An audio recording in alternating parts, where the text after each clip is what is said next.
Hello दोस्तों, तो स्वागत है आप सब लोगों का एक बार फिर से मेरे चैनल स्टार्टिंग फ्रॉम स्क्रैच पे। तो आज हम सब लोग बात करेंगे इस आर्टिकल के बारे में जो कि टाइम्स ऑफ इंडिया का आर्टिकल है। और ये बेसिकली इस बारे में है कि अभी हमारी इकोनॉमी ने एक नया कीर्तिमान हासिल किया है। और हम लोग क्या है, दुनिया की जो सबसे 5 बड़ी अर्थव्यवस्था है उसमें हम लोग 5वें नंबर पे आ गए हैं। और ब्रिटेन को हम लोगों ने पीछे छोड़ दिया है। ब्रिटेन अब 6ठे नंबर पर चला गया है। तो उसी के बारे में ये आर्टिकल है, बियॉन्ड द 5th प्लेस। मतलब 5वें प्लेस पे तो हम लोग आ गए हैं, इसके आगे क्या, तो इसके बारे में हम लोग डिटेल से जानेंगे। तो सबसे पहले ये जान लेते हैं कि इस आर्टिकल को लिखा किसने है। तो इस आर्टिकल को लिखा है अनुराग सिंह ठाकुर जी ने, जो कि बीजेपी के ही एक लोकसभा एमपी हैं और अभी के ये यूनियन स्पोर्ट्स मिनिस्टर हैं और सूचना और प्रसारण मंत्रालय भी यही संभालते हैं। तो यहाँ पे हम देख सकते हैं, ये कह रहे हैं कि हम लोग 5वें नंबर पर आ गए हैं और ऐसे समय पे आए हैं जब हम लोग ब्रिटेन से ही आज़ादी का 75वां साल मना रहे हैं। ब्रिटेन यहाँ पे देखिए 6ठे नंबर पे चला गया है और हम लोग 5वें पे आ गए हैं। तो अभी आज़ादी के हम लोग 75वें साल में है और एक अजीब इत्तेफाक है कि इसी समय पे ही हम लोगों ने ब्रिटेन को पीछे छोड़ दिया है। तो ऐसा नहीं है कि ब्रिटेन को हम लोगों ने पहली बार पीछे छोड़ा है। एक्चुअली हम लोगों ने 2020 में भी ब्रिटेन को पीछे छोड़ा था, लेकिन चूंकि वो बहुत ही अल्पकाल के लिए था, बहुत ही कम समय के लिए था, इसीलिए ज़्यादा नोटिस नहीं हुआ। और कोरोना में हमारी इकोनॉमी, हमारी क्या दुनिया भर की इकोनॉमी पीछे चली गई और उसमें हम लोगों ने अपना 5वां स्थान खो दिया और ब्रिटेन फिर से 5वें स्थान पर आ गया था। लेकिन इस टाइम हम लोगों ने फिर से 2022 में ब्रिटेन को पीछे छोड़ दिया है। यहाँ पे आप देख सकते हैं हमारी इकोनॉमी 5वें नंबर पे है और हमारी जो इकोनॉमी का साइज़ है वह है $3.5 ट्रिलियन और ब्रिटेन पीछे होकर आ गया है $3.3 ट्रिलियन पे। और हमसे ऊपर के जो 4 देश हैं, यूएसए, चाइना, जापान और जर्मनी है, हमसे ऊपर है। तो आइए हम सब लोग आगे देखते हैं।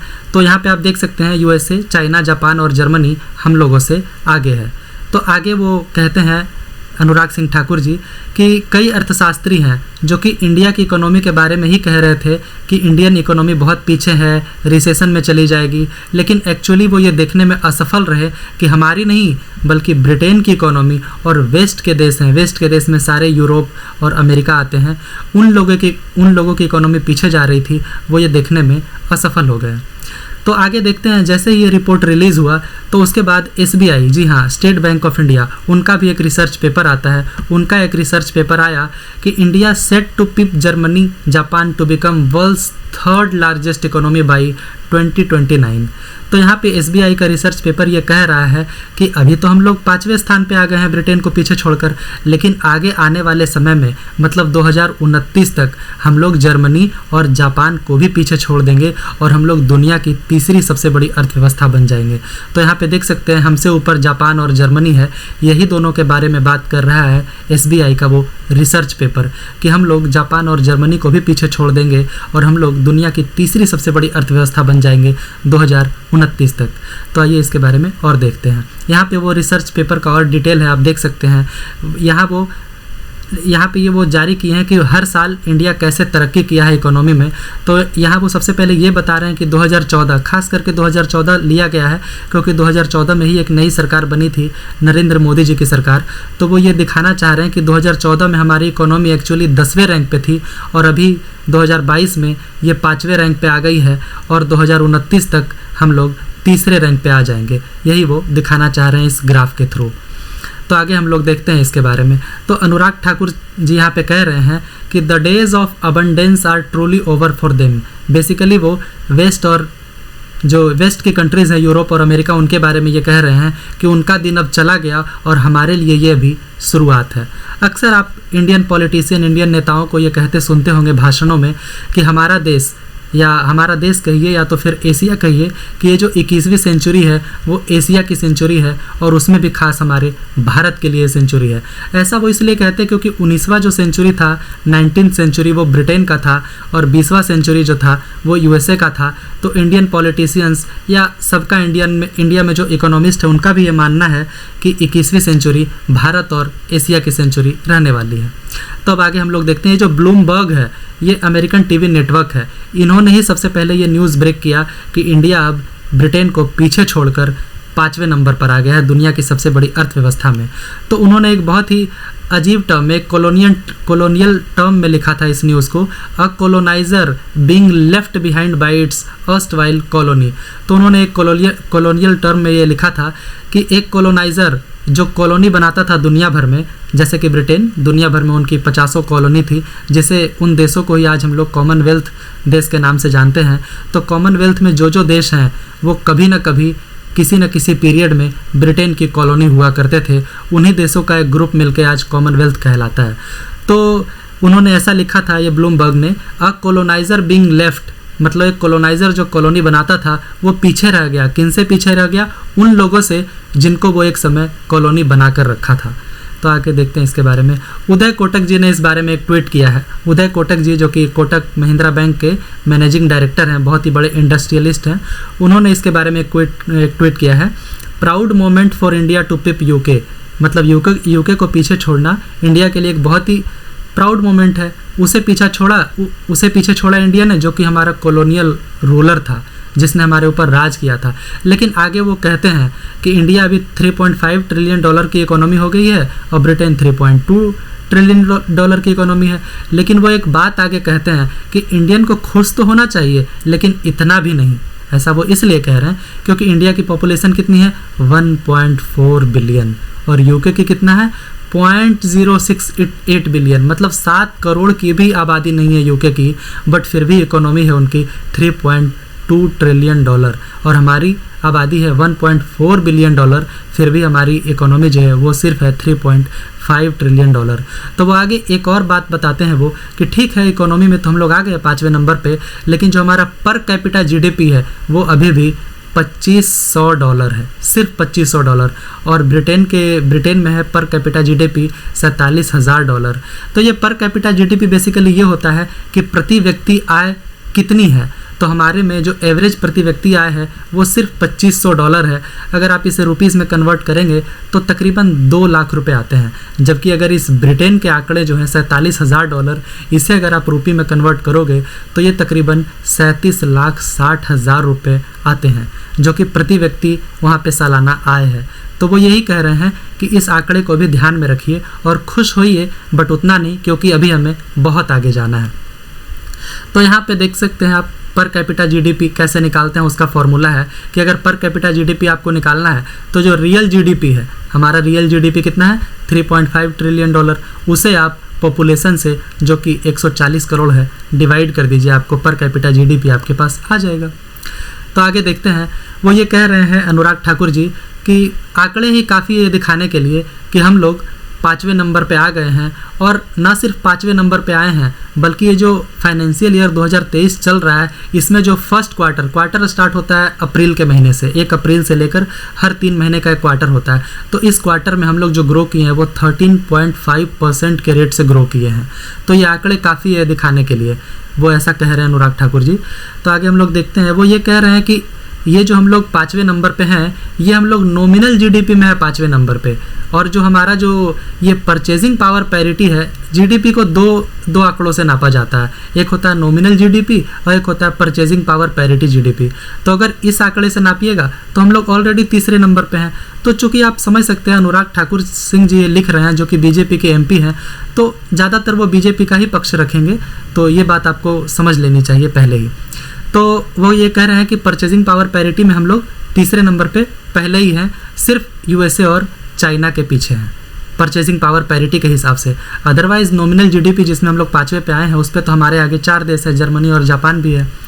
तो आगे वो ये कह रहे हैं कि जितनी भी अभी प्रोजेक्शंस आ रही है, जितने भी आंकड़े आ रहे हैं, चाहे वो IMF के हों, वर्ल्ड बैंक के हों, किसी भी मतलब संस्थान के हो, वो सभी यही दिखा रहे हैं कि जो बाकी देशों के जीडीपी हैं, वेस्ट के हैं, यूरोप और अमेरिका हैं, या तो किसी भी देश के जीडीपी हैं, वो या तो स्थिर रहेंगे या तो फिर नीचे की ओर जाएंगे। सिर्फ एक इंडिया ही ऐसा देश है जिसका जीडीपी जहां अभी है वहां से अभी कई आगे जाएगा, बहुत आगे जाएगा हमारा जीडीपी, ऐसा वो ये कह रहे हैं। तो फिर आगे वो कहते हैं कि 2 साल जो लगातार पेंडेमिक के गुजरे हैं, 2020 और 21, इसमें दुनिया भर की इकोनॉमी इफेक्ट हुई है और हमारी भी हुई है। लेकिन वो ये कह रहे हैं मोदी जी की तारीफ़ करते हुए कि ये जो हमारे लिए जो ये बुरा वक्त था 2 साल, पूरी दुनिया के लिए ही था, उसे मोदी जी ने अपॉर्चुनिटी में कन्वर्ट किया है। और इसे प्रूफ करने के लिए आगे वो कुछ आंकड़े देते हैं, जैसे ही ये कोरोना का कुछ इफेक्ट कम हुआ तो मोदी जी ने एक स्कीम चलाई, प्रोडक्शन लिंक्ड स्कीम। हालांकि ये स्कीम पहले से भी चल रही थी, बट इस पर थोड़ा ज़्यादा ध्यान दिया गया कि प्रोडक्शन लिंक्ड स्कीम। ये स्कीम इसलिए था कि वो मैन्युफैक्चरर थे, जितनी भी कंपनियां थी, उनको ये ऑफ़र दिया गया कि अगर आप ज़्यादा प्रोडक्शन करते हैं तो आपको सरकार से कुछ छूट मिलेगा, चाहे वो टैक्स के रूप में हो या और भी अन्य तरीक़ों से भी छूट दिया जाता है। तो अगर आप प्रोडक्शन बढ़ाएंगे, ऐसा वो इसलिए कहे क्योंकि अगर प्रोडक्शन बढ़ाओगे तो ऑब्वियसली आप ज़्यादा वर्कर्स को अपने काम पे रखोगे। ज़्यादा वर्कर अगर वहाँ पे काम करेंगे तो उनके पास पैसे आएंगे, तो आगे उनकी परचेजिंग पावर और बढ़ेगी, जिससे इकोनॉमी को बूम मिलेगा। बेसिकली आइडिया इसके पीछे यही रहता है। उसके आगे कहते हैं कि हमारी रैंकिंग जो है ईज़ ऑफ डूइंग बिजनेस में भी बहुत अच्छी हुई है, और वो ये आंकड़ा देते हैं कि 142वीं रैंक थी हमारी 2014 में, जब हमारी सरकार आई थी 2014 में, और अभी 63 है। तो ease of doing business rank क्या होता है?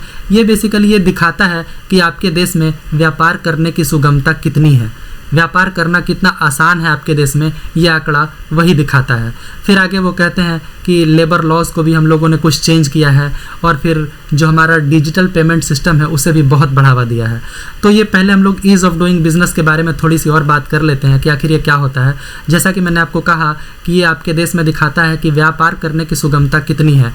तो ये बेसिकली 10 पैरामीटर्स पे डिपेंड करता है।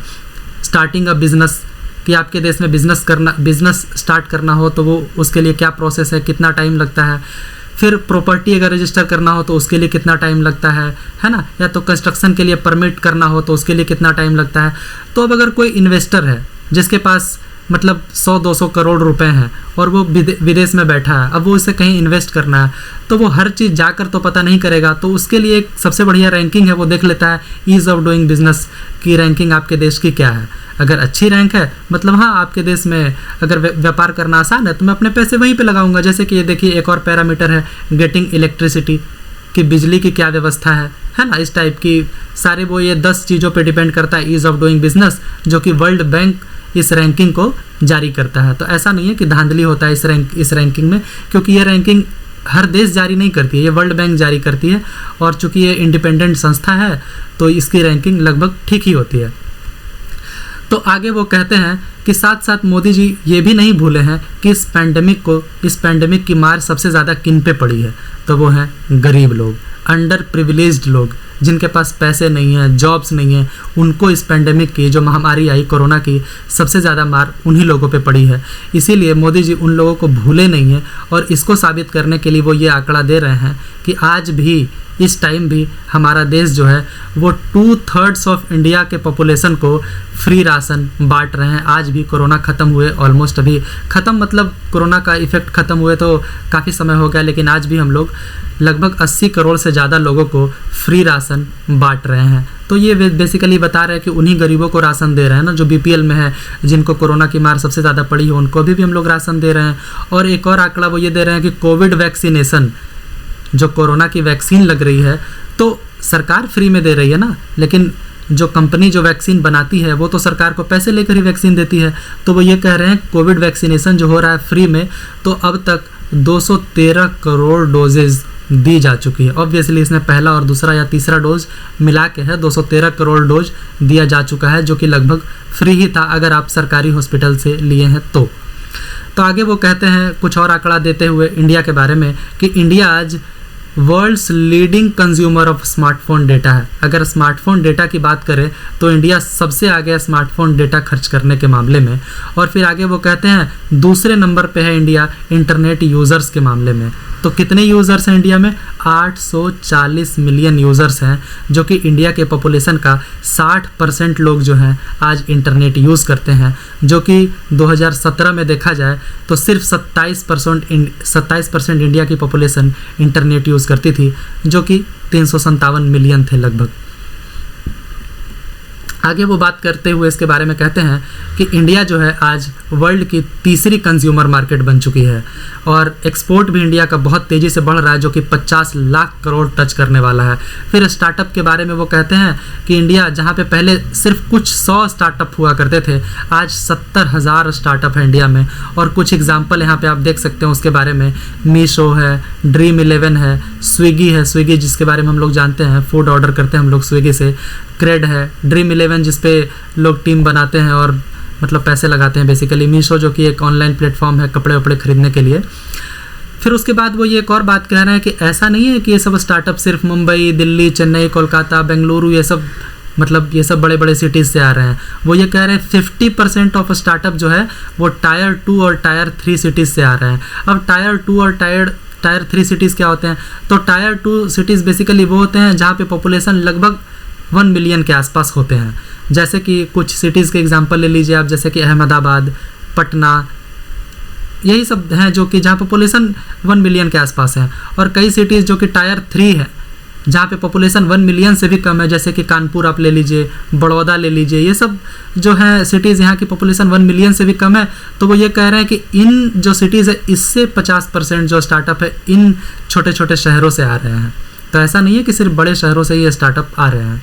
फिर उसके बाद वो कहते हैं कि इंडिया में अभी 6.5 करोड़ ब्रॉडबैंड सब्सक्राइबर्स हैं, जो कि 6.5 करोड़ ब्रॉडबैंड सब्सक्राइबर्स थे 2014 में, जो कि अभी बढ़कर 78 करोड़ हो चुके हैं।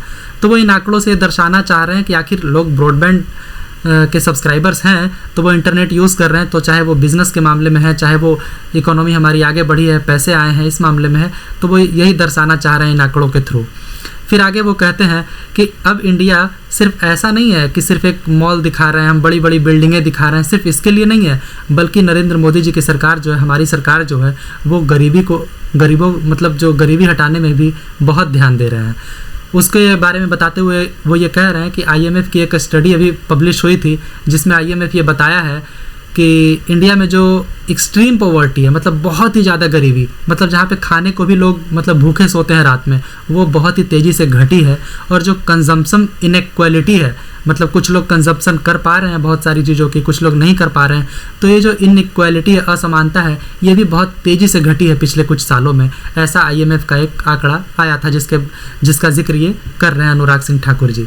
फिर आगे वो कह रहे हैं जो हम लोगों ने हाउसिंग स्कीम चलाया है, प्रधानमंत्री आवास योजना, चाहे वो हेल्थ केयर हो, आयुष्मान कार्ड जिसमें कि फ्री इलाज होता है गरीबों का, तो इसके बारे में वो ये बताते हुए कह रहे हैं कि ये भी तो गरीबों को बहुत इम्पैक्ट किया है, बहुत ही फ़ायदेमंद साबित हुआ है गरीबों के लिए। फिर आगे वो मुद्रा लोन्स की बात कर रहे हैं। मुद्रा लोन्स आप जानते होंगे कि अप टू 10 लाख, अगर आप तरुण है तो 10 लाख है, और किशोर हैं तो 5 लाख है, और अगर आप शिशु हैं तो 50,000 तक का आप लोन ले सकते हैं, और अपना कोई एम्प्लॉयमेंट जो कि नॉन एग्रीकल्चर होना चाहिए वो आप स्टार्ट कर सकते हैं।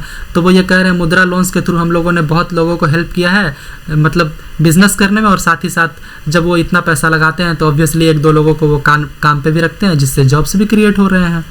फिर आगे वो ये कह रहे हैं कि 2 माइलस्टोन साथ में अचीव करना, एक ये कि वर्ल्ड की 5वीं सबसे बड़ी अर्थव्यवस्था बनना, और साथ साथ अभी फ़िलहाल जैसे कि 2023 में हमारी इकोनॉमी बहुत ही तेज़ी से ग्रो कर रही है, 13.5% के मतलब आंकड़े से ग्रो कर रही है। तो ये दोनों ही माइलस्टोन अचीव करना कोई आसान बात नहीं था, इसलिए हम लोगों का ये अचीवमेंट बहुत ही बड़ा है।